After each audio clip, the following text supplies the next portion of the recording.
નમસ્કાર વિદ્યાર્થી મિત્રો, સરદાર પટેલ એજ્યુકેશનલ ઇન્સ્ટિટ્યૂટ સંચાલિત NEST વિભાગના ઇકોનોમિક્સ ઈ લર્નિંગ પ્રોગ્રામ અંતર્ગત 5મા લેક્ચરમાં આપ સૌનું સ્વાગત છે.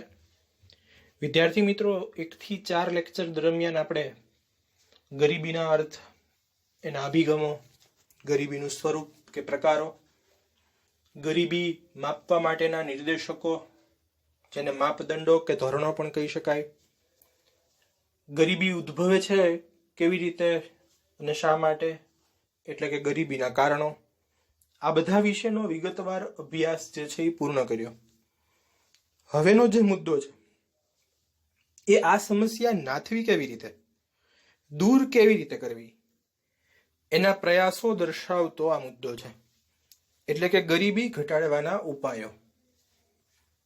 અહીં સમાજ અને સરકાર દ્વારા કેવા વિશેષ પ્રયાસો કરવામાં આવે અને કેવા વિશેષ પ્રયાસો થઈ રહ્યા છે, આ બધી બાબતો વિશેની વિગતવાર માહિતી આ મુદ્દાની અંદર આપણે મેળવવાના છીએ. ગરીબી નાબૂદી માટે સરકાર કેટલીક યોજનાઓ પણ ચલાવી રહ્યું છે, જેની વિશેષ રજૂઆત પણ આ જ મુદ્દાની અંદર આપણે સમજવાના છીએ. ગરીબી ઘટાડવાના ઉપાયો તમને વિભાગ ઈ અંદર એક સાથે 5 માર્કમાં તો પૂછી જ શકે. એ ઉપરાંત વિભાગ A થી D માં પણ, એટલે કે 1 થી 3 માર્ક સુધીમાં પણ અલગ અલગ મુદ્દાઓમાંથી અલગ અલગ પ્રકારના સવાલો પૂછી શકાતા હોય છે. આની અંદર એવી IMP માહિતીઓ જે છે એ રહેલી છે આ પોઈન્ટમાં. એટલે જ્યારે અહીંથી સમજાવવામાં આવે ત્યારે હું બોલીશ એક પોઈન્ટમાં કે કેટલા માર્કમાં આમાંથી કયો મુદ્દો પૂછી શકાય તેમ છે. તો આ પેન્સિલથી આ બધી બાબતની નોંધ રાખજો. ગરીબી ઘટાડવાના ઉપાયોની એક યાદી અહીંયા આગળ આપ સમક્ષ મૂકેલી છે, જેની અંદર એવા મુદ્દાઓ દર્શાવેલા છે કે જે મુદ્દાઓ તરફ આપણે બધાએ ધ્યાન કેન્દ્રિત કરવાનું છે. અને આ સમસ્યા દૂર કરવા માટે એવું નથી રાખવાનું કે માત્ર સરકાર જ જાગૃત થાય અને સરકાર જ પ્રયાસો કરે, પરંતુ સમાજે પણ એક જવાબદાર નાગરિક તરીકે આગળ આવી અને આ બધી સમસ્યાઓ નાથવા માટેના પ્રયાસો માટે સહભાગીદારીતા બતાવવાની છે. એવા મુદ્દાઓનો અભ્યાસ જે છે એ આપણે હવે શરૂ કરીએ છીએ. પહેલો મુદ્દો છે ખેતી ક્ષેત્રે શ્રમિકોની ઉત્પાદકતા વધારવી. આપણે મિત્રો જોયું હતું અગાઉ કે હજી આજની તારીખે દેશની 48 થી 49% વસ્તી કૃષિ ક્ષેત્રમાંથી જ રોજગારી મેળવે છે. બીજું, તમે કારણોનો વ્યવસ્થિત રીતે અભ્યાસ કર્યો હોય એટલે તમને જોઈ યાદ હોય તો આ ઉપાયો સમજવા બહુ સરળ થશે, કારણ કે જે કારણો છે એ કારણોમાંથી આપણને બહાર નીકળવાનો રસ્તો જે બતાવે એ જ ઉપાય બની જાય. તો ત્યાં ખેતી ક્ષેત્રે ઉત્પાદકતા નીચી રહેતી હતી, લોકો વચ્ચે વેચાઈ જતી હતી, તો એ વધારી દઈએ તો ગરીબીનું સ્તર જે છે એ ઓછું થતું જાય. એના માટે સરકાર શું પ્રયાસ કરે છે?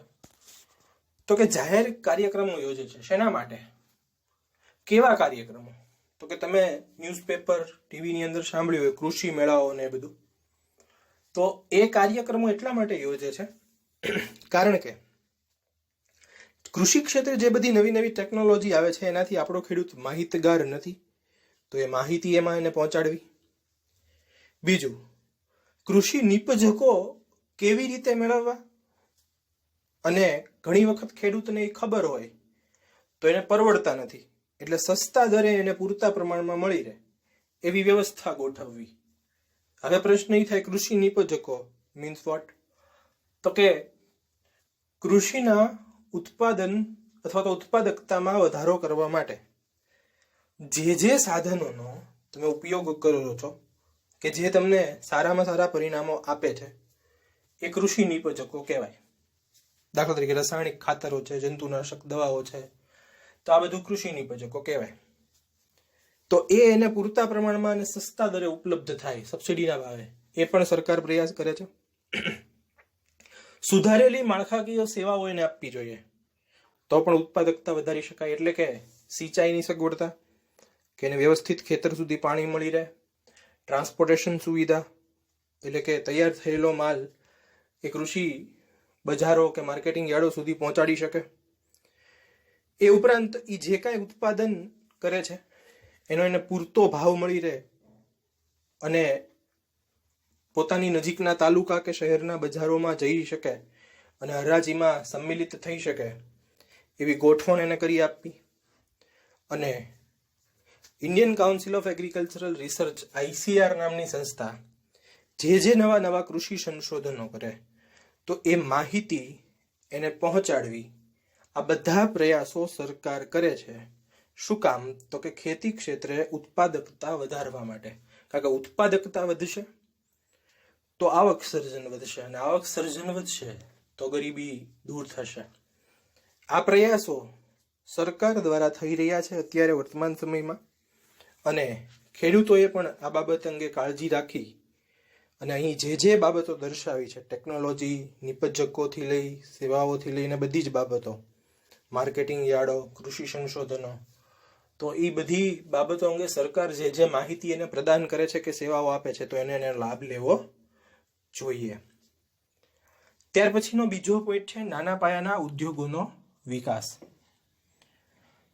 નાના પાયાના ઉદ્યોગો જે છે ને એ વધારે વસ્તીવાળા દેશો માટે બહુ જરૂરી છે. કારણ કે આ શ્રમ પ્રધાન ઉત્પાદન પદ્ધતિવાળા ઉદ્યોગો હોય છે. એટલે વધારે ને વધારે લોકોને રોજગારી આપી શકે, અને વધારે ને વધારે લોકોને રોજગારી મળે તો એનાથી ફાયદો એ થાય કે લોકોના આવકના ધોરણો ઊંચા આવે અને લોકો રોજગારી મેળવતા થાય તો ધીમે ધીમે ગરીબી જેવી સમસ્યા દૂર થતી જાય. એટલે નાના પાયાના ઉદ્યોગોનો જેમ વિકાસ વધારે થશે એમ દેશનું કુલ ઉત્પાદન પણ વધશે. કુલ ઉત્પાદન વધશે, સાથે સાથે લોકોને આવા ઉદ્યોગોમાં કામ ધંધા મળશે, રોજગારી મળશે, એટલે કુલ રોજગારીમાં પણ વધારો થશે. એટલે તમે જુઓ, અલ્ટિમેટલી દેશની રાષ્ટ્રીય આવક પણ વધશે અને રોજગારી પણ વધશે. એટલે બેરોજગારી નાબૂદ થશે અને આર્થિક વિકાસનો દર જે છે એ ઊંચો થતો જશે. તો બસ આજ તો વિકાસની નિશાની છે કે બેરોજગારી ઓછી થવી જોઈએ, રાષ્ટ્રીય આવકનો દર ઊંચો થતો જવો જોઈએ, અને નાના અને મધ્યમ વર્ગના લોકોના હાથમાં પણ આવકનો વધારો આવવો જોઈએ. તો એ આમાં આવે, કારણ કે નાના પાયાના ઉદ્યોગો દ્વારા નીચલા મધ્યમ વર્ગના લોકો કે ગરીબ લોકો એ આવા ઉદ્યોગો સાથે જોડાઈને રોજગારી મેળવી શકે. બીજું, આવું ઉદ્યોગો છે ને શરૂ કરવા માટે મિત્રો બહુ મૂડી રોકાણની પણ આવશ્યકતા ન હોય. એક નજીવા મૂડી રોકાણથી આવા ઉદ્યોગો શરૂ કરી શકાય.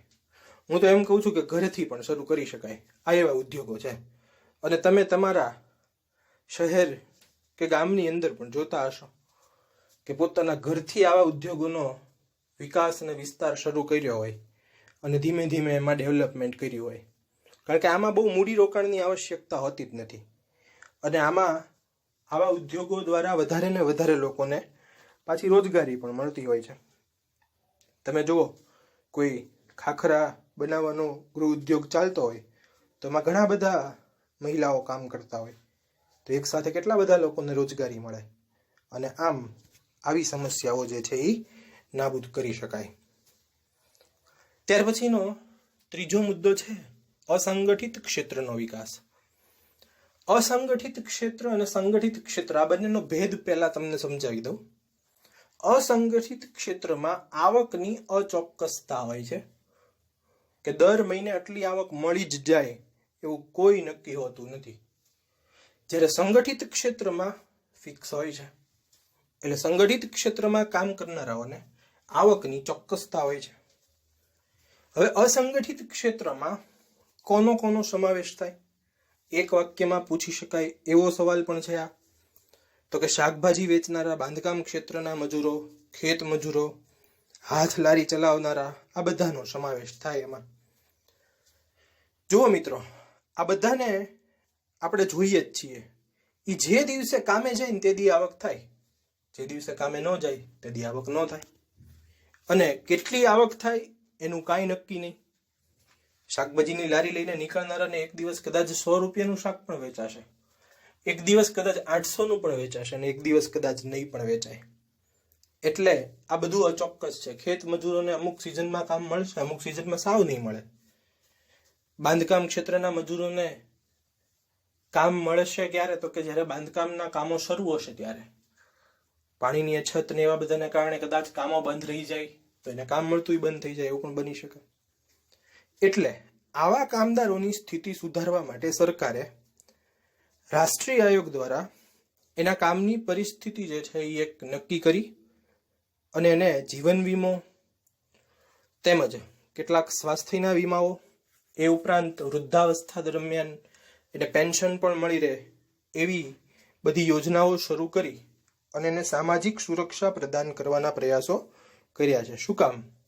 તો કે આ લોકોએ પોતાની કમાણીમાંથી એટલું બધું કાંઈ ભેગું નથી કર્યું હતું કે વૃદ્ધાવસ્થામાં એ પોતાની આજીવિકા ગુજારી શકે, નહીતર ત્યારે એને બીજા ઉપર નિર્ભર રહેવું પડે. એટલે સરકાર એને પેન્શન પણ મળી રહે એવી સામાજિક સલામતીની યોજનાઓ જે છે એ શરૂ કરી છે, જે આપણે આગળ જોવાના જ છીએ. સામાજિક સલામતીની યોજનાઓની જ્યારે વાત કરશું એમાં પણ ત્યાં હું તમને એની વિગતવાર સમજાવટ કરીશ. આ ઉપરાંત નાના અને સીમાંત ખેડૂતોને પણ ખેતી માટે પાણીની વ્યવસ્થા અને ધિરાણની સગવડો જે છે એ આપવાની ભલામણ કરાય છે. એટલે કે એવા વધારાના સીમાંત ખેડૂતો મતલબ વધારાના કે જેનું એક ખેતરમાં એક સાથે કામ કરે તો કાંઈ જરૂરિયાત નથી. દાખલા તરીકે જરૂરિયાત હોય 3ની અને કામ કરતા હોય 5ની, 5 ખેડૂતો કે ખેત મજૂરો, તો એ 2 જે છે ને એ વધારાના કહેવાય, જેને સીમાંત કહેવાય. એ બીજા ખેતરમાં જઈને કામ કરે ને તો યોગ્ય છે. તો અહીંયા આગળ આવા સીમાંત ખેડૂતોને કે નાના ખેડૂતોને પણ યોગ્ય રીતે અન્ય ખેતરો રાખી અને એ લોકો ખેતી ક્ષેત્રે ઉત્પાદકતા વધારી શકે એ માટે એને પણ વિવિધ પ્રકારની સગવડતાઓ અને લાભો જે છે એ આપવામાં આવે છે કે જેથી એ લોકો તો એના આવકના ધોરણ એટલીસ્ટ સુધારી શકે. ત્યાર પછીનો હવેનો મુદ્દો છે યોગ્ય કરનીતિનો ઉપયોગ. ગરીબી નાથવા માટે કરનીતિનો ઉપયોગ શું કામ કરવાનો? તો કે એક સીધું ગણિત છે. ધનિક વર્ગો પાસેની જે વધારાની સંપત્તિ છે એ જો એની પાસેથી લઈ અને ગરીબો કે નીચલા મધ્યમ વર્ગો સુધી પહોંચાડવી હોય તો સ્વાભાવિક છે કે સરકારે કર નીતિનો જ ઉપયોગ કરવો પડે. કેવી રીતે? તો કે એને ટેક્સ વધારી દેવાનો, એટલે કે ધનિક વર્ગ પાસેથી વધુ કર વસૂલ કરી એ ભંડોળમાંથી શું કરવાનું? તો કે ગરીબોને રાહત દરે બધી વસ્તુઓ આપવાની અને એની આર્થિક અને સામાજિક સ્થિતિમાં સુધારો થાય એ પાછળ ખર્ચ કરવાનો. એટલે આનાથી આવકની જે અસમાનતા છે ને, એટલે કે ધનિક વધારે ધનિક બનતો જાય છે અને ગરીબ અને મધ્યમ વર્ગના ભાગે કાંઈ આવતું નથી, આ જે અસમાનતા છે એ દૂર થાય અને આપણને ગરીબીમાં ઘટાડો થતો દેખાય. એટલે આવકની પુનઃ વહેંચણી સમાનતાના ધોરણે કરવા માટે થઈને આ જે સાધન છે કરનીતિ, એનો ઉપયોગ કરવામાં આવે છે.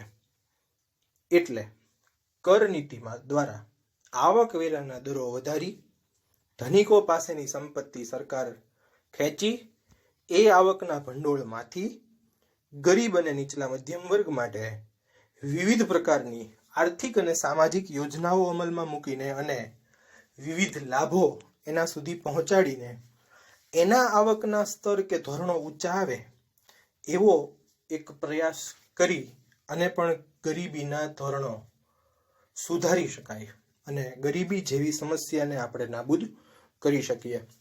કારણ કે માથાદીઠ આવક જે છે એ માત્ર આપણને માથાદીઠ આવક જે છે એ મિત્રો આપણને વ્યક્તિગત આવક બતાવે છે, નહીં કે વ્યક્તિગત સમાન આવક.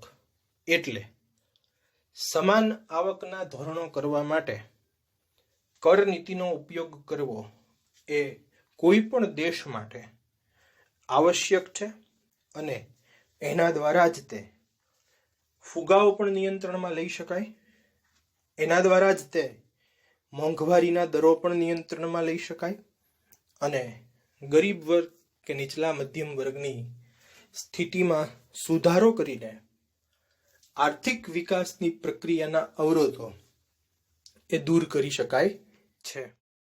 એનો જે ઉપાય છે મિત્રો, એ વિકાસશીલ દેશોએ કે અલ્પ વિકસિત દેશોએ બહુ ધ્યાન રાખી અને અમલમાં મૂકવા જેવો ઉપાય છે. માનવ મૂડીરોકાણમાં વધારો કરવો. આપણા બધા દેશો છે ને મિત્રો, એ શિક્ષણ, આરોગ્ય એ બધા પાછળ બહુ ઓછો ખર્ચ કરે છે. ખરેખર અમુક અમુક પાસાઓ એવા છે, જ્ઞાન છે, કૌશલ્ય છે, તાલીમ છે, લોકોનું સ્વાસ્થ્ય છે, કે જેના તરફ જો વિશેષ કાળજી દાખવવામાં આવે ને તો કોઈ પણ દેશ એ પોતાની આર્થિક પ્રગતિમાં અનહદ વધારો કરી શકે.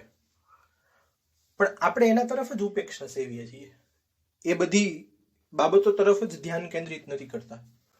તમે શાળાઓ અને એના શિક્ષણના ધોરણો જો, શિક્ષણની જે કોમ્પિટિશન કે સ્તર, શિક્ષણની પદ્ધતિઓ,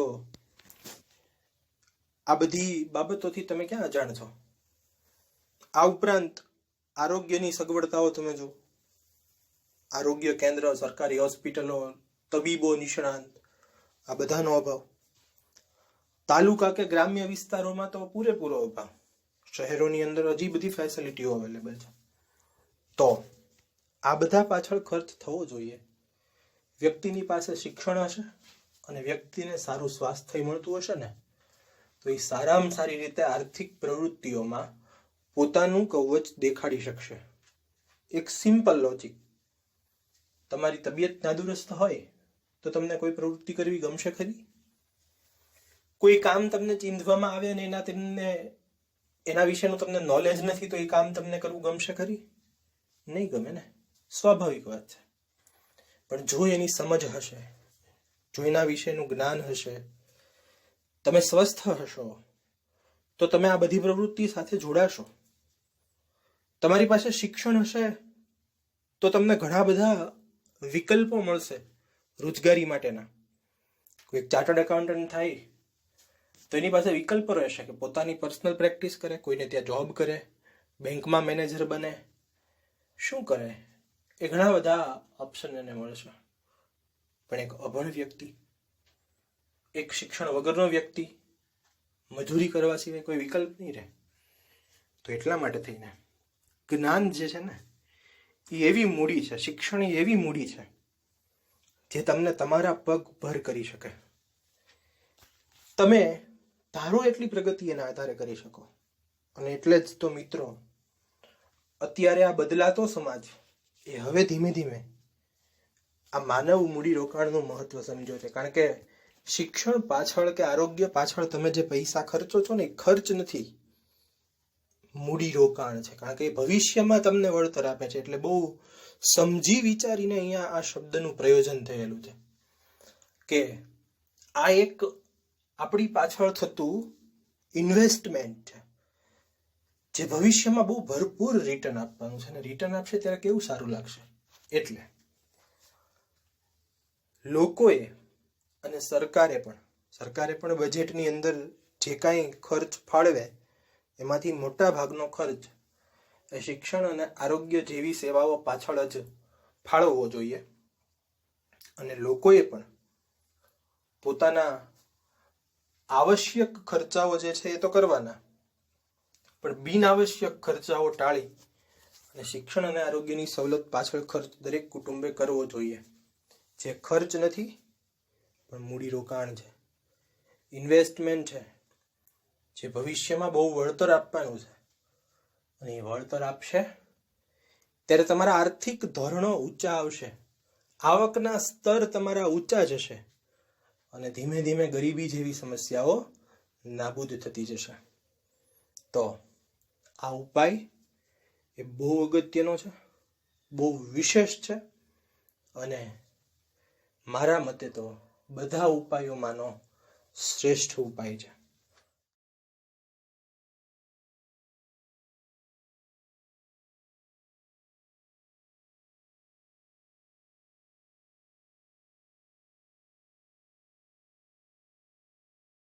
હવેનો ઉપાય જે છે મિત્રો એ છે વ્યાજબી કિંમતે વસ્તુઓ અને સેવાઓ પૂરી પાડવી.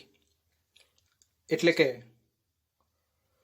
ઘણી વખત આર્થિક પરિસ્થિતિ એવી હોય છે કે માણસ ગમે એટલા પ્રયત્નો કરે કે ગમે એટલી શારીરિક રીતે મહેનત કરે પણ છતાં આવકના ધોરણ ઊંચા નથી આવી શકતા હોતા.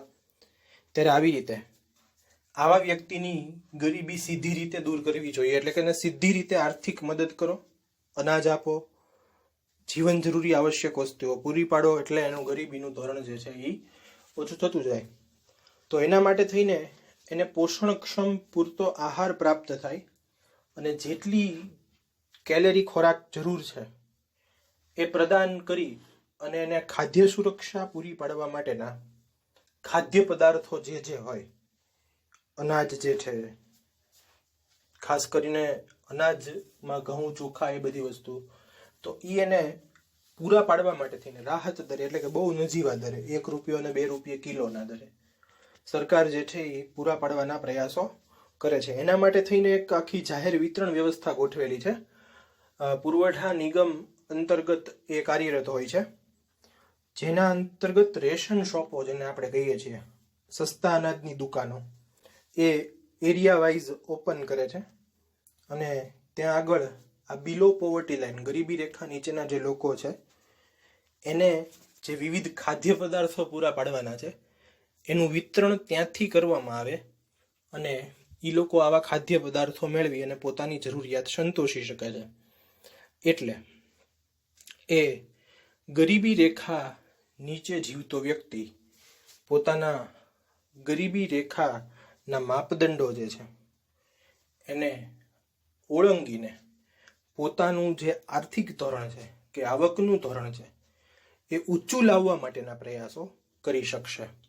કારણ કે ખોરાક એ માણસની મેઇન જરૂરિયાત છે અને એ જ જો સરકાર સસ્તા દરે એને પ્રાપ્ય થાય એવી વ્યવસ્થા ગોઠવી અને પૂરી પાડી દે તો ગરીબીના ધોરણો જે છે અથવા તો ગરીબીની સમસ્યા જે છે એ મિત્રો આપણે નાથી શકીએ. હવે પછીના જે ઉપાયો છે એની અંદર આપણે યોજનાઓનો અભ્યાસ જે છે એ મિત્રો કરવાના છીએ.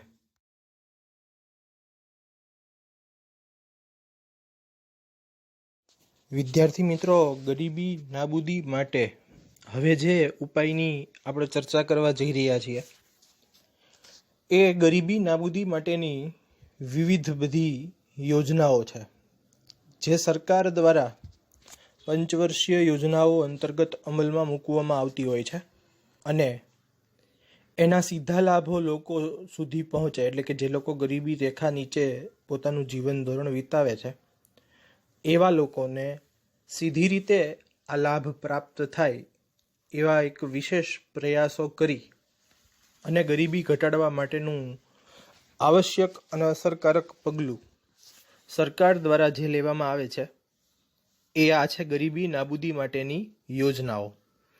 અહીંયા લોકોને આર્થિક અને સામાજિક રીતે સદ્ધરતા પ્રદાન કરીને ગરીબી જેવી સમસ્યા નાબૂદ કરવાના સવિશેષ પ્રયાસો કરવામાં આવે છે, જે અંતર્ગત જે આર્થિક અને સામાજિક યોજનાઓ અમલમાં મૂકી છે તેને અહીં 4 ભાગોમાં વિભાજિત કરીને આપણે સમજવાના છીએ.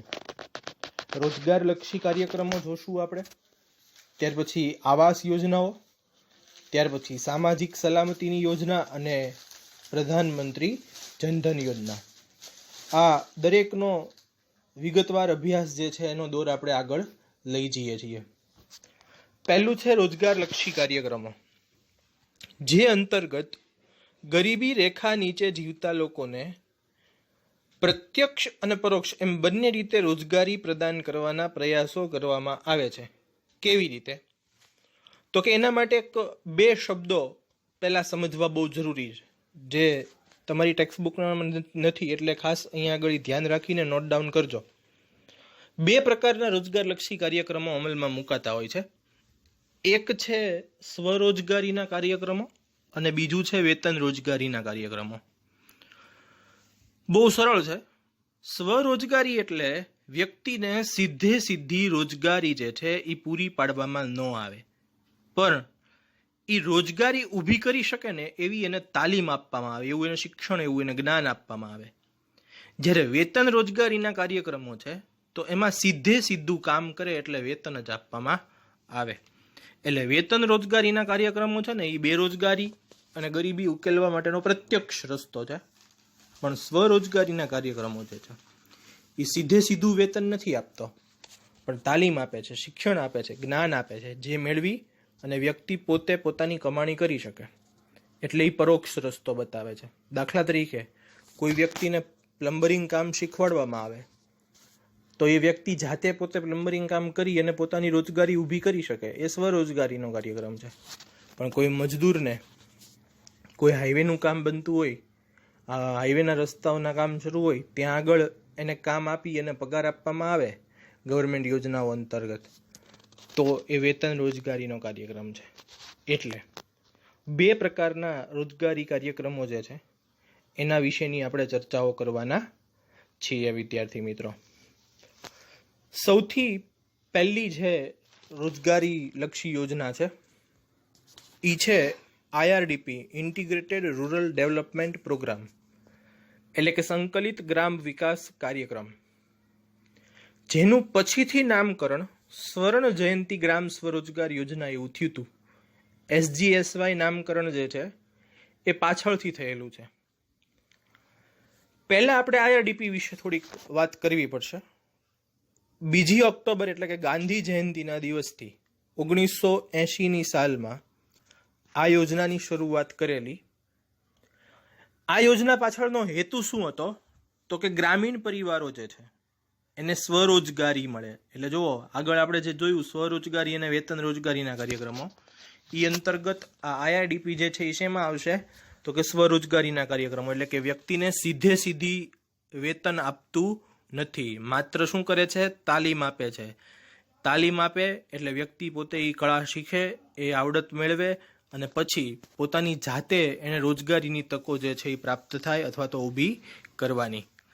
આ યોજના અંતર્ગત કોને કોને તાલીમ આપવામાં આવે તો કે નાના અને સીમાંત ખેડૂતો, એટલે કે જે વધારાના ખેડૂતો છે કે જેને ખરેખર ખેતરમાં એ કામ કરતા હોય ત્યાં એની જરૂરિયાત હોતી નથી, પણ જો એ બીજી કંઈક કામ ધંધો કરે તો એના દ્વારા વધારે રોજગારી સર્જન કરી શકે, એવા ખેડૂતો, ખેત મજૂરો અને ગ્રામીણ કારીગરો, એટલે કે મેઇન ગ્રામ્ય વિસ્તારના જે આ બધા બેરોજગાર લોકો જે છે, તો એવા લોકોને આ યોજના અંતર્ગત તાલીમ આપી અને સ્વરોજગાર માટે તૈયાર કરવામાં આવતા હોય છે. એટલે ખાસ ધ્યાન રાખજો, હજી IRDPની વાત કરીએ છીએ, SGSY નામકરણ હજી થયું નથી, એ ચર્ચા હજી આગળ આવશે. 2 ઓક્ટોબર એટલે કે ગાંધી જયંતિથી શરૂઆત, વર્ષ 1980. હેતુ તો કે ગ્રામીણ પરિવારોને સ્વરોજગારી આપી નીચી આવકવાળા જૂથો છે એની આવક ઉચ્ચે લઈ જવાનો પ્રયત્ન કરવાનો. અને કોનો સમાવેશ થાય, આ બધા તમારા એક વાક્યના સવાલો છે અહીંયા આગળ. ટેક્સ્ટબુકમાં આ રીતે ન દર્શાવેલા હોય એટલે આપણે આ બાબત જે છે એ પેન્સિલથી નોંધશું. એટલે ખાસ તમે તારીખ, હેતુઓ, પછી સમાવેશ, એટલે કે આ યોજના અંતર્ગત કોનો સમાવેશ કરવામાં આવે છે એ બધી બાબતો નોંધજો. હવે IRDP જે છે, integrated rural development programme, integrated means સંકલિત. આ યોજનામાં ઘણી બધી યોજનાઓ જે છે એ પછીથી જોડવામાં આવી. કઈ યોજનાઓ જે છે એ આની અંદર જોડવામાં આવી IRDPમાં તો કે એક તો ટ્રાઇસેમ, એટલે કે training of rural youth for self employment. આ યોજના અંતર્ગત ગ્રામીણ યુવાનોને તાલીમ આપવામાં આવતી હતી, એ યોજનાને આમાં સમાવિષ્ટ કરી. ત્યાર પછી DWCRA, એટલે કે development of women and children in rural areas, જે મહિલાઓ અને બાળકોના વિકાસ માટે કામ કરતું હતું. મહિલાઓને આવક પ્રાપ્ત થાય, એને રક્ષણ પ્રાપ્ત થાય સામાજિક અને આર્થિક રીતે, અને બાળકો જે છે એને પણ સ્વાસ્થ્ય અને શિક્ષણની સવલતો મળે, એ વિકાસ માટે કાર્યક્રમો કે યોજનાઓ ચાલતી હતી. એ DWCRA ને પણ આમાં મર્જ કરવામાં આવી. ત્યાર પછી સિંચાઈની વ્યવસ્થા દરેક ગ્રામ્ય વિસ્તારો સુધી મળી રહી માટે મિલેનિયમ વેલ સ્કીમ ચાલતી હતી, એટલે કે 10 લાખ કુવા યોજના, મિલિયન વેલ સ્કીમ જેને કહેવાય છે, એને પણ આ યોજના અંતર્ગત જોડી દેવામાં આવી. ત્યાર પછી સિટ્રા એટલે કે supply of improved tool kits to rural artisans, એટલે કે ગ્રામીણ કારીગરોને તાલીમ આપી અને એને કીટ આપવાની. દાખલા તરીકે એને પ્લમ્બરિંગ કામ શીખવાડવામાં આવે છે તો પછી એને એક એવી કીટ આપવાના કે જેની અંદર એ બધા સાધનો પણ હોય. કોઈ વ્યક્તિને સુથારી કામ શીખવાડવામાં આવે છે તો એને લગતા સાધનો પણ એને આપવામાં આવે, કારણ કે બેરોજગાર વ્યક્તિ સાધનો ખરીદવા પાછળનો ખર્ચ પણ નથી કરી શકતો હોતો. તો એ ટૂલ કિટ, સાધનોની કીટ આપી અને એને તાલીમ આપી અને પછી મુક્ત કરવામાં આવે અને પછી એને પોતાની જાતે કામ જે છે એ શોધવાનું રહેતું હોય છે. અને ત્યારબાદ ગંગા કલ્યાણ યોજના, જે સ્ત્રીઓ માટે, મહિલાઓના વિકાસ માટે. તો આપ જે 5 યોજનાઓ અહીંયા આગળ દર્શાવી છે, ટ્રાઇસેમ, DWCRA, MWS, સિટ્રા અને GKY, 5 યોજનાઓને IRDPમાં જે છે એ સમાવિષ્ટ કરવામાં આવી, કારણ કે આ તમામ યોજનાઓ મેઇન ગ્રામ્ય વિસ્તારના લોકો માટે જ હતી. આ યોજનાઓ મેઇન યુવાનોને તાલીમ આપવા માટે, મહિલાઓના વિકાસ માટે, ખેતીના વિકાસ માટે, બાળકોના વિકાસ માટે, એ બધા માટેની જ યોજનાઓ હતી. તો IRDPનો મેઇન હેતુ આવો જ બધો હતો. એટલે આ બધી યોજનાઓ જે છે એ સેપરેટલી, ઇન્ડિપેન્ડન્ટલી જે વર્ક કરતી હતી, એ વર્ક એનું ઊભું રાખી, એ વર્ક એનું અટકાવી અને એને IRDP અંતર્ગત સમાવિષ્ટ કરી એક રિફોર્મ્સ, પરિવર્તનો સાથે આ બધા કાર્યો શરૂ કરવામાં આવ્યા. IRDP સાથે આ બધી યોજનાઓનું વિલીનીકરણ એટલે કે જોડાણ કરીને 1 એપ્રિલ 1999 થી સ્વર્ણ જયંતિ ગ્રામ સ્વરોજગાર યોજના એવું નામકરણ થયું. હવે જુઓ અહીંયા આગળ 80માં IRDP શરૂઆત થઈ, પછી 5 યોજનાઓ જે આપણે જોઈ એનો સમાવેશ કરી, એટલે વિલીનીકરણ એટલે કે એમાં એને જોડી, એનું જોડાણ કરીને SGSY નામકરણ એનું ક્યારથી થયું તો કે 1999ની સાલમાં થયું. કઈ તારીખ તો કે 1 એપ્રિલ. શરૂઆત ક્યારથી થઈ હતી? ગાંધી જયંતિથી, 2 ઓક્ટોબરથી. અને એનું નામકરણ જે છે એ બદલાણું ક્યારથી તો કે 1 એપ્રિલથી. હવે એનું નામકરણ થઈ ગયું સુવર્ણ જયંતિ ગ્રામ સ્વરોજગાર યોજના, SGSY. એનો હેતુ શું છે? તો જો હવે બધા હેતુઓ જે છે એ મર્જ થઈ જશે, ભેગા થઈ જશે. કે ટચુકડા ઉદ્યોગો જે છે એનો વિકાસ કરવો, એકબીજાને પ્રોત્સાહન આપે તેવા 10 થી 12 સ્વસહાય સભ્ય જૂથો બનાવી અને સ્વરોજગારી માટે એને તાલીમ આપી. 10-10, 12-12ના જૂથો બનાવી, ગ્રુપ બનાવી અને એને પોતે રોજગારીનું સર્જન કરી શકે એવી તાલીમ આપવાની. અને નાના નાના લઘુ ઉદ્યોગો જે છે એનો પણ વિકાસ કરવાનો. એટલે આનો મતલબ શું થયો વિદ્યાર્થી મિત્રો? કે જે ગ્રામ્ય વિસ્તારના લોકો છે ને એને રોજગારી માટે એકલું ખેતી ક્ષેત્ર ઉપર નિર્ભર રહેવું પડે નહીં. અને આવા બધા લઘુ ઉદ્યોગોમાંથી પણ એ પોતે રોજગારીનું સર્જન કરી શકે, તાલીમ મેળવીને પણ પોતે રોજગારી ઊભી કરી શકે. આ મેઇન હેતુ જે છે એ SGSYનો રહ્યો. આમાં 75% કેન્દ્ર સરકાર રોકાણ કરે છે, જે કાંઈ આ યોજના પાછળ ખર્ચ થાય છે એમાં, અને 25% જે છે એ રાજ્ય સરકાર આ રોકાણ જે છે એ કરતી હોય છે. SGSYનો અમલ કોણ કરે છે આ યોજનાનો? તો કે જિલ્લા ગ્રામ વિકાસ એજન્સી અને તાલુકા પંચાયત જે છે એ આ યોજનાનો અમલ કરતું હોય છે મેઇન કરીને. આ છેલ્લા 2 પોઈન્ટ છે એ ખાસ ધ્યાન રાખજો, ટેક્સ્ટ બુકમાં નથી એટલે નોંધ કરજો તમે લોકો. એટલે 1980થી શરૂઆત IRDPથી, ત્યારબાદ 5 યોજનાઓ ભેગી કરી અને SGSY નામકરણ કર્યું 1999થી 1 એપ્રિલ. હેતુ એનો તો કે નાના નાના ઉદ્યોગોનો વિકાસ કરવાનો અને 10-10, 12-12ના જૂથો બનાવી અને રોજગારી સર્જન કરવાનો એનો હેતુ રહ્યો. હવેની જે રોજગારલક્ષી કાર્યક્રમોમાં બીજું જે છે SGSY પૂરું થયું. હવે બીજું જે છે એ છે વેતન રોજગારીના કાર્યક્રમો. જો પહેલી જે જોઈ આ SGSY યોજના એ સ્વરોજગારી કાર્યક્રમ હતો. હવેનું જે છે એ છે વેતન રોજગારી કાર્યક્રમો. અહીંયા આગળ સીધું વેતન જ આપવામાં આવશે.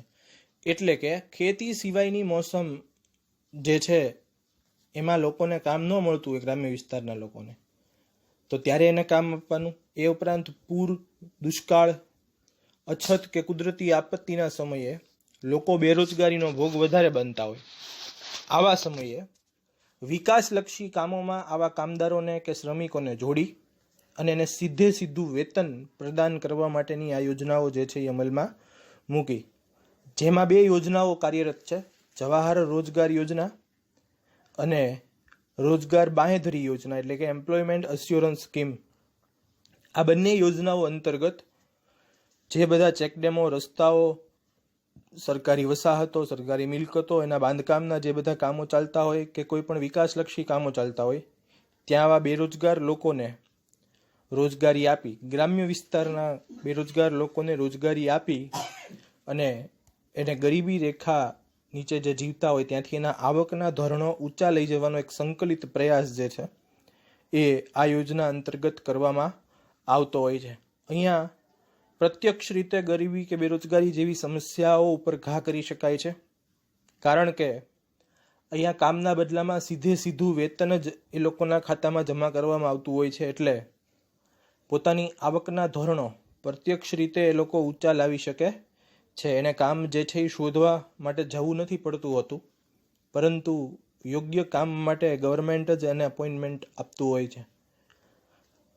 વેતન રોજગારીના કાર્યક્રમો જે છે એ મુખ્યત્વે ગરીબી રેખા નીચે જીવતા લોકો માટેનો એક અસરકારક ઉપાય કે માર્ગ છે, જે અંતર્ગત ગરીબી રેખા નીચે જીવતા લોકો એ ગરીબીની સમસ્યા નાથવા માટેના જે પ્રયાસો કરતા હોય એ વધુ અસરકારક સાબિત થતા હોય એવું લાગે છે. એટલે સરકાર પણ પંચવર્ષીય યોજનાઓમાં એકલા સ્વરોજગારી કાર્યક્રમો નહીં પણ આવા વેતન રોજગારીના કાર્યક્રમો પણ અમલમાં મૂકે છે. હવેની જે યોજના છે એ પાછી સ્વરોજગાર કાર્યક્રમ છે, સ્વરોજગારી માટેની યોજના છે. એ છે પ્રધાનમંત્રી રોજગાર યોજના. આ યોજના 1994-95ના વર્ષમાં શરૂ કરવામાં આવી. સ્વરોજગારી માટે આ યોજના શરૂ થઈ છે. એટલે કે અહીંયા તાલીમ આપવામાં આવશે અને પછી કામ જે છે એ પોતાની રીતે ઊભું કરવાનું, આર્થિક પ્રવૃત્તિ પોતાની રીતે ઊભી કરવાની. મેઇન હેતુ શું છે આ યોજનાનો? તો કે શહેરી અને ગ્રામ્ય વિસ્તારમાં કેટલાક શિક્ષિત બેરોજગારો છે. આ અત્યારે આપણા દેશોની બહુ મેઇન સમસ્યા છે કે સર્ટિફિકેટો કે ડિગ્રીઓ લઈને કામ મળે જ છે એવું જરૂરી નથી હોતું, અને શિક્ષિત વ્યક્તિને પણ બેરોજગાર બેસી રહેવાનો વારો આવતો હોય છે. તો એવા લોકોને રોજગારી ઊભી કેમ કરે? કારણ કે એને હવે જ્ઞાન તો બધું એજ્યુકેશન લેવલનું બધું છે ભાઈ, પણ એને રોજગારી કેવી રીતે ઊભી કરવી એનું જ્ઞાન નથી. એ પ્રદાન કરીને પોતાના બળે, પોતાના જોરે નવા ધંધાઓ શરૂ કરવા માટે, નવી આર્થિક પ્રવૃત્તિઓ શરૂ કરવા માટે, નવા ઔદ્યોગિક સાહસો શરૂ કરવા માટે સરકાર એને મદદરૂપ થાય, સરકાર એને આર્થિક રીતે સહાય પણ કરે. તો આ યોજનાનો મેઇન હેતુ એ છે કે શિક્ષિત બેરોજગારોને સ્વરોજગારી માટે, પોતાની રીતે પોતાનું આવક સર્જન કરવા માટે, નવા પ્રકારની આર્થિક પ્રવૃત્તિઓ ઊભી કરવા માટે મદદરૂપ થતું હોય છે. ત્યાર પછીનો રોજગારલક્ષી કાર્યક્રમ છે રાષ્ટ્રીય રોજગાર બાંહેધરી કાનૂન, જે 2005ની અંદર અમલમાં આવ્યો. National rural employment guarantee act આ વેતન રોજગારીનો કાર્યક્રમ છે. સાર્વજનિક નિર્માણ કાર્યક્રમો હેઠળ જે સંપત્તિઓ હોય તે ઊભી કરી દર વર્ષે ગ્રામીણ, શહેરી, ગરીબ તેમજ નીચલા મધ્યમ વર્ગના કુટુંબના એક વ્યક્તિને ઓછામાં ઓછી 100 દિવસ રોજગારી પૂરી પાડવાનો હેતુ રહેલો છે. જો આનો હેતુ શું છે મિત્રો? તો કે જે એવા કુટુંબો છે કે જેનું આવકનું ધોરણ નીચું છે, જે કુટુંબના સભ્યોને ક્યાંય રોજગાર માટે કામ મળતું નથી, એવા કુટુંબના એક સભ્યને, ઓછામાં ઓછા એકને, વધારેને આપી શકાય આપવું હોય તો, પણ એકને તો ફરજિયાત આપશે જ સરકાર. ઓછામાં ઓછા એક સભ્યને 100 દિવસની રોજગારી આપવાની આખા વર્ષમાંથી. 100થી વધારે આપી શકાય, 100થી ઓછી નહીં. આ યોજના અંતર્ગત આવા લોકોએ પહેલાં તો રજિસ્ટ્રેશન કરાવવું પડતું હોય છે અને પછી એને સરકાર આવા પ્રકારના કામો સાથે જોડે અને પગાર એનો સીધો એના ખાતામાં જ જમા કરાવે. 2005થી આ યોજનાની શરૂઆત થઈ, પણ 2009ની અંદર આ યોજનાનું નામ જે છે એ ફેરવી નાખવામાં આવ્યું. એટલે કે ખાલી આગળ મહાત્મા ગાંધી નામ જે છે એ જોડવામાં આવ્યું. National rural employment guarantee act એ નામ તો એમને રહ્યું જ તે, પણ મહાત્મા ગાંધી રાષ્ટ્રીય ગ્રામીણ રોજગાર ગેરંટી કાનૂન એટલે કે મનરેગા યોજના જે છે એવું નામ એનું કરવામાં આવ્યું. અને આ યોજના અંતર્ગત પ્રત્યક્ષ રીતે જે ગરીબી રેખા નીચે જીવતા લોકો છે એને ઓછામાં ઓછી 100 દિવસની રોજગારી આપવા માટેની બાંહેધરી એટલે કે ખાતરી સરકાર આપે છે. સરકારે ફરજિયાત એને આપવી જ પડે છે. સરકાર જો એને કામ આપવામાં નિષ્ફળ જાય તો સરકારે એને બેઠા બેઠા વેતન આપવું પડે છે. એવી પણ બધી જોગવાઈઓ આ કાનૂનની અંદર દર્શાવેલી છે.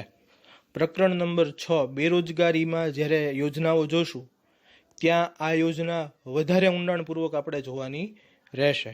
પણ તેમ છતાંય મેઇન બાબત અહીંયા આગળ આવરી લીધી છે કે ગરીબી રેખા નીચે જીવતા લોકોને બધા વિવિધ પ્રકારની તાલીમ કે રોજગારી આપવા માટે સરકાર પોતે બંધાયેલી છે અને 100 દિવસની ઓછામાં ઓછી જે છે એ આખા વર્ષમાં એને રોજગારી સરકાર દ્વારા પ્રદાન કરવામાં આવશે.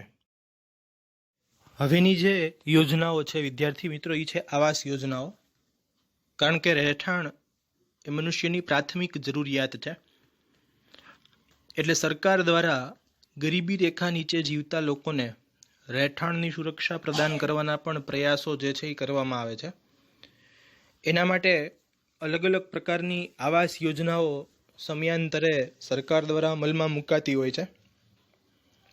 વર્ષ 1985-86માં સૌપ્રથમ ઇન્દિરા આવાસ યોજનાઓ અમલમાં મૂકી હતી, જે અંતર્ગત બિલો પોવર્ટી લાઇનના જે કુટુંબો છે, ગરીબી રેખા નીચેના કુટુંબો જેને કહી શકાય, તેઓ અને અનુસૂચિત જાતિ અને જનજાતિના લોકો, જે શિડ્યુલ ટ્રાઇબલ કાસ્ટ બધી છે, તો એ લોકોને રહેઠાણની સુવિધા આ યોજના અંતર્ગત પ્રદાન કરવામાં આવી હતી. એટલે કે એ લોકોને રહેઠાણો જે છે, આવાસો જે છે એ પૂરા પાડવામાં આવ્યા હતા. ત્યાર પછી 2013-14ની અંદર રાજીવ આવાસ યોજના અમલમાં મૂકવામાં આવી, જે અંતર્ગત ગરીબી રેખા નીચે જીવતા જે લોકો છે, જે ઝૂંપડાઓમાં રહેતા હતા, એને સારું રહેઠાણ જે છે એ પ્રદાન કરવામાં આવ્યું. અને 25મી જૂન 2015થી પ્રધાનમંત્રી આવાસ યોજના અમલમાં મૂકવામાં આવી. આ પ્રધાનમંત્રી આવાસ યોજના અંતર્ગત ગરીબ અને મધ્યમ બંને વર્ગના લોકોને, કે જે લોકો રહેઠાણની સુરક્ષા હજી આજની તારીખ સુધી મેળવી નથી શક્યા, એને નજીવી કિંમતે માર્કેટ વેલ્યુ કરતા 20-25% કિંમતે રહેઠાણો જે છે એ પૂરા પાડવામાં આવ્યા. મુખ્યમંત્રી પ્રધાનમંત્રી આવાસ યોજનાઓ અત્યારે કાર્યરત પણ છે. તમે તમારા શહેરોમાં જે વિસ્તારો છે કે જ્યાં આગળ સરકારે એલોટ કર્યા છે ત્યાં આવી યોજનાઓ અંતર્ગત ફ્લેટો જે છે એ જોઈ શકશો, જે સરકારે બજાર કિંમત કરતાં બહુ ઓછી કિંમતે પ્રદાન જે છે એ કરેલા છે. કારણ કે એક રહેઠાણની સગવડતા માણસને હોય ને તો એની આવકના હિસ્સામાંથી, કારણ કે પોતાનું ઘરનું ઘર ન હોય ને તો જે આવક મેળવે એમાંથી અમુક રકમ તો મકાનના ભાડા પેટે વહી જાય અને પરિણામે એ સારું રહેઠાણ મેળવી શકે નહીં. પણ જો પોતાનું ઘરનું ઘર હોય તો આવકમાંથી એટલો હિસ્સો એની પોતાની પાછળ બચશે, જે પૈસા એ બીજા વિકાસલક્ષી પોતાના કામો પાછળ વાપરી શકશે. એટલે સરકાર દ્વારા આવી આવાસ યોજનાઓ ચલાવી અને ગરીબી રેખા નીચે જીવતા લોકોને રહેઠાણની સુવિધા પ્રદાન કરવાના પ્રયત્નો કરવામાં આવતા હોય છે. ત્યાર પછી છે સામાજિક સલામતીની યોજનાઓ. સામાજિક સલામતીની યોજનાઓ અંતર્ગત ગરીબી રેખા નીચે જીવતા કુટુંબોને સ્વાસ્થ્ય અને આર્થિક રીતે એમ બંને રીતે એને સલામતી પ્રદાન કરવામાં આવે છે. કારણ કે એ લોકો બહુ વીમાના લાભો લઈ નથી શકતા, એ લોકોને બહુ ક્રેડિટ ફેસિલિટી શાખ પાત્રતાના આધારે નથી મળતી હોતી, તો એવી ફેસિલિટીને સરકાર પ્રદાન કરે છે. એટલે અહીંયા આગળ એક પ્રશ્ન એવો આવે છે કે સામાજિક સલામતીની યોજનાઓ શા માટે અમલમાં મૂકે છે સરકાર?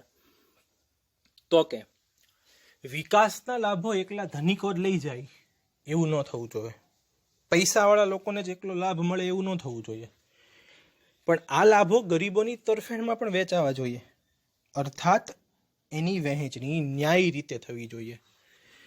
તો એ માટે આવી સામાજિક સલામતીની યોજનાઓ શરૂ કરવામાં આવે છે, જે અંતર્ગત રેશન શોપો ચલાવવી, એટલે કે સસ્તા દરે અનાજ આપવા, કિસાન ક્રેડિટ કાર્ડ યોજના, ખેડૂતોને પૈસાની જરૂર હોય તો એને તાત્કાલિક ક્રેડિટ કાર્ડના આધારે પૈસા મળે, ગરીબ અને વૃદ્ધો માટે અન્નપૂર્ણા યોજના, જે અંતર્ગત એને ખાદ્ય સુરક્ષા પ્રદાન કરવી, જનશ્રી વીમા યોજના, નજીવા પ્રીમિયમે વીમા આરક્ષણ પૂરું પાડવું, અને શિક્ષણ સહયોગ યોજના, એટલે કે સારામાં સારા શિક્ષણ માટે શિષ્યવૃત્તિ અને અન્ય લાભો પ્રદાન કરવા. એટલે ગરીબ કુટુંબો પણ મધ્યમ વર્ગ અને પૈસાદાર વર્ગ જેવી જ બધી ફેસિલિટીઓ શિક્ષણની, આરોગ્યની, આર્થિક એટલે કે નાણાકીય, વીમાની, આ બધી સુરક્ષાઓ એ લોકો પણ મેળવી શકે, તો એ લોકો પોતાનું જીવન ધોરણ ઊંચું લાવી શકે અને પોતાના કુટુંબના સભ્યોનો વિકાસ કરી અને બદલાતા પ્રવાહ સાથે તાલમેલ સાધવા માટે કે હરીફાઈ કરવા માટે એ લોકો પણ તૈયાર થઈ જાય, એવા એક ઉદ્દેશ સાથે સરકાર દ્વારા આવી યોજનાઓ શરૂ કરવામાં આવતી હોય છે. આપણે ત્યાં જે સામાજિક સલામતીની યોજનાઓ ચાલે છે એમાં પહેલું છે અટલ પેન્શન યોજના. 9મી મે 2015થી અમલમાં મૂકવામાં આવી હતી. આ યોજના કોની માટે છે? આગળ મેં તમને એક વાત કરી હતી કે અસંગઠિત ક્ષેત્રના કામદારો જે છે એને આવકની અચોક્કસતા હોય છે, એને પગાર ક્યારે આવે, પગાર આવવાનું કોઈ હોતું જ નથી. એને તો જ્યારે કામ કરે ત્યારે પૈસા મળે. દાખલા તરીકે શાકભાજીની લારી ચલાવનારાને એ બધાનો સમાવેશ થાય, મજૂરોનો એનો. શાકભાજીની લારી ભરે તો પૈસા મળે, ન ભરે તો ન મળે. કોક દીક 100 મળે, કોક દીક 500 મળે, કોક દીક 9 મળે. તો આવા લોકોને જ્યારે વૃદ્ધાવસ્થામાં આવે ત્યારે કોઈ નાણાંની સુરક્ષા હોતી નથી. તો આવા અસંગઠિત ક્ષેત્રના કામદારો માટે જ આ યોજના અમલમાં મૂકી છે અને 60 વર્ષ પછી એ લોકોને માસિક પેન્શન મળે એ માટેની આ યોજના છે. આ યોજના અંતર્ગત એ લોકોએ નોંધણી કરાવી અને નક્કી કરેલ ધારાધોરણ મુજબ બહુ નજીવી રકમ ભરવાની હોય છે અને ત્યાર પછી 60 વર્ષ પછી એટલે કે વૃદ્ધાવસ્થામાં એને સરકાર પેન્શન આપી અને એને નાણાકીય સુરક્ષા પ્રદાન કરતી હોય છે. આ બધી યોજનાઓ હવેની છે એ ખાસ જોજો. 2 માર્કમાં સેપરેટલી પૂછાવા માટે બહુ IMP હોય છે. 1 માર્કમાં આમાંથી તારીખો પણ પૂછાતી હોય છે, કઈ યોજના કોના માટે અમલમાં મુકાતી હોય છે એ પણ પૂછાતું હોય છે. એટલે કે આમાંથી 1 માર્કના 2 માર્કના ઘણા બધા સવાલો જે છે એ આવી શકે હવે બધી યોજનાઓમાંથી. એટલે બહુ વ્યવસ્થિત રીતે જે રીતે અહીંયા આગળ સ્લાઇડમાં તમને દર્શાવ્યું છે એ મુજબ તમે યાદ રાખવાના પ્રયાસો કરજો તો વાંધો નહીં આવે. જો આમાંથી તમને એમ પૂછી શકે કે અટલ પેન્શન યોજના કોના માટે અમલમાં મૂકવામાં આવે છે, તો કે અસંગઠિત ક્ષેત્રના કામદારો માટે. અટલ પેન્શન યોજના અંતર્ગત કઈ સુરક્ષા પ્રદાન કરવામાં આવે છે, તો કે અસંગઠિત ક્ષેત્રના કામદારોને 60 વર્ષ પછી માસિક પેન્શન મળે એ સુરક્ષા પ્રદાન કરવામાં આવે છે. આ રીતે તમારે જવાબ લખવાના હોય છે. હવેની જે યોજના છે એ છે જીવન જ્યોતિ વીમા યોજના. 18 થી 70 વર્ષની વયના લોકોને અકસ્માત વીમો અને જીવન વીમો 2 આપવામાં આવે છે. અકસ્માત વીમાનું પ્રીમિયમ છે વર્ષનું 12 રૂપિયા, જીવન વીમાનું પ્રીમિયમ છે 330 રૂપિયા. 2 લાખનો વીમો હોય છે. એટલે કે જો અકસ્માત થાય તો એના પરિવારને 2 લાખ રૂપિયા સરકાર આપશે અને જો મૃત્યુ થાય તો 2 લાખ રૂપિયા એના પરિવારને સરકાર આપશે. 18 થી 70 વર્ષની વયના લોકો જ આ ઉતરાવી શકે છે. અકસ્માત વીમાનું પ્રીમિયમનો દર છે વર્ષનો 12 રૂપિયા, એટલે જો મહિને 1 રૂપિયો થયો. અને જીવન વીમાનો પ્રીમિયમનો દર છે 330 રૂપિયા, એટલે કે રોજનો 1 રૂપિયો પણ ન થયો. આવા નજીવા પ્રીમિયમના દરે વિદ્યાર્થી મિત્રો કોઈ વીમા કંપની સુરક્ષા પ્રદાન ન કરી શકે. એ સુરક્ષા પ્રદાન ગવર્મેન્ટ આપે છે. એટલે તમે વિચાર કરો કે ગરીબ વર્ગના લોકો કે મધ્યમ વર્ગના લોકો જે છે નીચલા મધ્યમ વર્ગના, એને પણ વીમાનું કવચ મળી રહ્યું, એની પણ સામાજિક સલામતી જળવાઈ રહી. તો એટલા માટે થઈને આવો એક, કારણ કે ઘણીવાર શું થાય, જે વ્યક્તિ કમાતો હોય એનું જ અવસાન થાય, એનું જ મૃત્યુ થાય તો એના પરિવારની આધારશિલા તૂટી જતી હોય છે. તો આવા સમયે આવા 2 લાખ રૂપિયા મળી રહે તો એનાથી એ પોતાની થોડી ઘણી આજીવિકા જાળવી રાખે. ત્યાર પછીની સામાજિક સલામતીની યોજના જે છે એ છે ખેડૂતો માટે. ખેડૂતોને ઘણીવાર એવું થતું હોય કે પોતાનો પાક જે છે એ નિષ્ફળ જાય તો એને આવકનું પોતાનું ધોરણ જે છે એ તૂટી જાય. આવા સમયે એની આવકની સુરક્ષા જાળવી રાખવાના હેતુથી જ પ્રધાનમંત્રી ફસલ વીમા યોજના અમલમાં મુકાયેલી છે, જે અંતર્ગત ખરીફ પાક માટે 2% પ્રીમિયમે આ યોજના કાર્યરત છે અને રવિ પાક એટલે કે શિયાળુ પાકમાં 1.5% પ્રીમિયમે.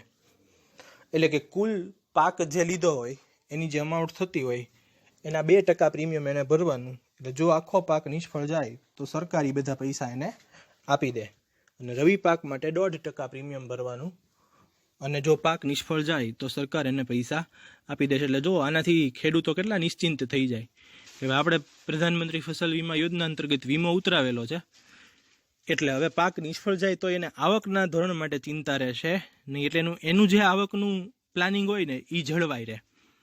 તો આ એને આર્થિક સામાજિક સલામતી પ્રાપ્ત થઈ. અને સામાજિક સલામતી છે ને એનો પાયો જ આર્થિક સલામતી છે. પૈસા વગર કાંઈ થવાનું નથી. તમે તમારું સામાજિક સ્તર જાળવી ક્યારે શકો? આર્થિક સ્તર જળવાયેલું હોય તો જ. આ વાસ્તવિકતા છે. તો એટલા માટે સરકાર દ્વારા આ બીજી યોજનાઓ આપણે પૂર્ણ કરી, સામાજિક સલામતીની યોજનાઓ જે ચલાવવામાં આવતી હોય છે. હવેની જે યોજના છે એનું નામ આપણે બધાએ બહુ સાંભળ્યું છે, જનધન યોજના. પ્રધાનમંત્રી જનધન યોજના ગરીબોને સીધો નાણાકીય લાભ મળે ને એ માટે આ યોજના શરૂ કરી છે. કારણ કે ઘણીવાર એવું થતું હતું કે કેન્દ્ર સરકાર કે રાજ્ય સરકાર કંઈક સહાય જાહેર કરે તો એ ગરીબો કે મધ્યમ વર્ગના સુધી પહોંચતી જ નહોતી. વચ્ચેથી જ એ યોજનાની અંદર ખાડાઓ થઈ ગયા હોય અને લાભો જે છે, વિકાસના લાભો એ ગરીબો સુધી પહોંચે નહીં, એટલે ગરીબીનું સ્તર જે છે એ ઘટે નહીં. એટલે ગરીબીના મૂળમાં ઘા કરવા માટે આ મહત્વાકાંક્ષી યોજના ધ્યેયબદ્ધ રીતે આ યોજના અમલમાં મૂકી. અને મેઇન હેતુ જે છે એ નાણાંના સમાવેશીકરણનો પણ રહ્યો. એટલે કે કેશ ટ્રાન્ઝેક્શન ઓછા થવા જોઈએ અને બેંકો દ્વારા જ વ્યવહારો થતા રહે. કારણ કે રોકડ ટ્રાન્ઝેક્શન જ્યારે કરવા પડે ને ત્યારે બેંકોમાં રોકડની અછત ઊભી થાય. એની બદલે બને એટલું બેંકો દ્વારા જ બધો વહીવટ થવા માંડે તો નાણાંનું સમાવેશીકરણ એટલે કે બેંકમાંથી બેંકમાં પૈસાઓ જે છે એ ફર્યાફર થયા કરે તો એના દ્વારા આપણી આર્થિક સદ્ધરતા જે છે એ જળવાઈ રહે. એ થોડુંક બહુ વિસ્તૃત છે, જે આપણે ક્લાસરૂમની અંદર ચર્ચા કરતા હોઈએ છીએ ત્યારે એ વ્યવસ્થિત રીતે બહુ ઉદાહરણ સાથે એ હું તમને સમજાવીશ. કે કારણ કે એ બહુ ઇન્ટરેસ્ટિંગ ટોપિક પણ છે નાણાંનું સમાવેશીકરણ. પણ અત્યાર પૂરતું તમે બેઝિક જે છે એ યાદ રાખો કે ભાઈ financial inclusion that means not importance to cash transaction, only importance to banking transactions through online યા ડેબિટ કાર્ડ યા credit card whatever use. તો એટલા માટે થઈને અહીંયા આગળ નાણાંનું સમાવેશીકરણ એટલે કે આ લોકો પણ આ બધી એપ જે છે પેટીએમ, ગૂગલ એપ એ બધાનો પણ યુઝ કરતા હવે થઈ ગયા છે બધા લોકો. તો કે એ લોકો પણ આવા ઇન્ટરનેટ બેન્કિંગનો બધા કાર્ડનો એનો યુઝ કરી અને ઓનલાઈન ટ્રાન્ઝેક્શનનો બેંક દ્વારા ટ્રાન્ઝેક્શનો કરતા થઈ જાય, એ મેઇન હેતુ હતો. તો એના માટે એ લોકો મિનિમમ બેલેન્સથી બેંકમાં ખાતા નહોતા ખોલાવી શકતા, એટલે સરકારે જનધન યોજના શરૂ કરી. 28મી ઓગસ્ટ 2014થી આ યોજના શરૂ કરી. 0 બેલેન્સથી ખાતા ખોલ્યા, એટલે મિનિમમ બેલેન્સ આ લોકોએ રાખવાનું રહ્યું નહીં. આ યોજના શરૂ કરવાનો હેતુ શું હતો? બધા લોકો બેન્કિંગ સેવાનો યુઝ કરે, ગરીબોને સીધા પૈસા બધા એના ખાતામાં જમા થાય. અત્યારે તમે જુઓ ગેસના સિલિન્ડર આપણે જે આવે છે તો એમાં 12 જે પહેલા સિલિન્ડર હોય એની સબસિડી સીધી આપણા ખાતામાં જમા થાય છે, કેશ મળતી નથી. એટલે બેંક ટ્રાન્ઝેક્શન જેટલા વધે, કારણ કે બેંક એ બહુ એક ઊંચું ગણિત છે, એમાં બેંક ટ્રાન્ઝેક્શન જેટલા વધે ને એટલી રાષ્ટ્રીય આવક વધે. રાષ્ટ્રીય આવક વધે, આર્થિક વિકાસનો દર ઊંચે જાય. તો આવા ઘણા બધા લોજિકથી આ બધું જે છે એ કાર્ય મેઇન તો થતું હોય છે વિદ્યાર્થી મિત્રો. આ યોજના જ્યારે અમલમાં મૂકીને એ જ દિવસે 1.5 કરોડ ખાતા ખોલ્યા હતા મિત્રો, પ્રથમ દિવસે, કારણ કે શૂન્ય શિલક સાથે હતું. અને 28મી ઓગસ્ટે અમલમાં મૂકી, 28મી ઓગસ્ટ 2014 અને 8મી જાન્યુઆરી 2015 સુધીમાં 12.58 કરોડ ખાતા ખુલી ગયા હતા. બહુ એક સિમ્પલ લોજિક દોડાવજો, ખાલી તમે વિચાર કરો કે 12.58 કરોડ ખાતા ખુલ્યા, ભલે શૂન્ય શિલક સાથે કીધું હોય, પણ થોડા ઘણા શિલક તો બધા મેન્ટેન કરવાના જ તે. તો બેંકોને કેટલી જે છે એ પ્રકારે નાણાકીય ભંડોળ પણ પ્રાપ્ત થાય. અને જેને ખાતાઓ હશે એને હવે બધા જ લાભો આ યોજના દ્વારા સીધા ખાતામાં પ્રદાન થશે. આ યોજના અંતર્ગત બેંકોએ 10,590 કરોડની થાપણો ઊભી કરી. એટલે આટલી થાપણો જે છે એ બેંકોને કેટલી નાણાકીય તરલતા પ્રદાન કરે, બેંકોની આર્થિક સદ્ધરતા પણ વધે. એટલે અહીંયા તો ગરીબીને નિવારવાની અને બેંકોની સદ્ધરતા પ્રદાન કરવાની, એક સાથે બે કામો થાય. આ યોજનાની મેઇન વિશેષતા શું રહી? તો કે 0 બેલેન્સથી ખાતું ખોલાવવાનું, કોઈ મિનિમમ બેલેન્સના નિયમો લાગુ પડે નહીં. મેઇન એક વિશેષ લાભ એ મળ્યો કે ખાતું ખોલાવવાના 5 મહિના પછી 5,000 રૂપિયાનો ઓવરડ્રાફ્ટ મળે. એટલે કે પ્રધાનમંત્રી જનધન યોજના અંતર્ગત જેણે ખાતું ખોલાવ્યું છે એને ક્યારેક આકસ્મિક પૈસા જરૂર હોય અને એના ખાતામાં ભલે ન હોય તોય તે બેંક એને ઉપાડવાની છૂટછાટ આપે. નહીંતર ઓવરડ્રાફ્ટ સામાન્ય રીતે ચાલુ ખાતાવાળાને મળતો ને એ પણ મંજૂર કરાવવો પડતો. બચત ખાતા ઉપર મળતો નહોતો, એ જનધન યોજનામાં બચત ખાતા ઉપર આપ્યો.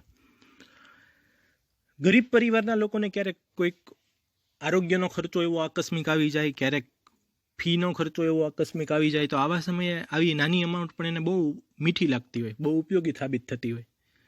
તો આ યોજના અંતર્ગત એક વિશેષ લાભ ગરીબોને પ્રદાન કરવામાં આવ્યો. બીજું, 26મી જાન્યુઆરી પહેલાં જેણે ખાતું ખોલાવ્યું એને જીવન વીમાનું કવચ પણ આપવામાં આવ્યું, જીવન વીમાનો લાભ પણ આપ્યો. એટલે સામાજિક સલામતી આપી. એટલે તમે જુઓ, આ યોજના આમ કહેવાય ને કે વિવિધ પ્રકારના લાભો આર્થિક રીતે પ્રદાન કર્યું, સદ્ધરતા, સામાજિક સદ્ધરતાએ પ્રદાન કરી, બેંકોમાં ખાતા પણ ઓપન કરાવી દીધા, સબસિડી સીધી એના ખાતાઓમાં જમા આપવા માંડ્યા. પછી આ મનરેગા યોજના, નરેગા યોજનાના વેતનો સીધા ખાતામાં જમા થવા માંડ્યા.